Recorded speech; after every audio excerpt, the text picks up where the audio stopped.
So we want to find a function of the form y equal a sine kx or y equal a cosine kx whose graph matches the function below.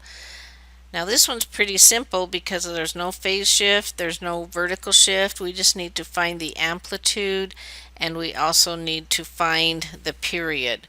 So I'm going to go ahead and mark the baseline on here, and it's going to be the x-axis because there's no shift. We can see that does go right through the middle. And so to find the amplitude, we're going to see how high or how low it goes, and it looks like that goes 3. So our amplitude is 3. And the next thing we're going to do is find the period. So let's go from a maximum to a maximum. So 1, 2, 5, 6, 7, 8, 9, 10. You could have looked at the numbers and done this too. 11, 12, 13, 14. So our period is 14. So if we want to write our equation, well, do I want to use a sine or a cosine? And I look and see at 0 that it is 0, so I know I want to use the sine function.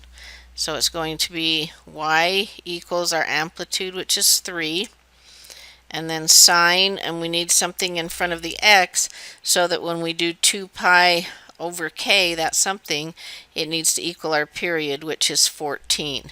So we can see that that's going to be pi over 7, and if you don't see that, just do a quick solve, multiply both sides by k and divide both sides by 14, and then reduce it. So here is our equation for the graph above.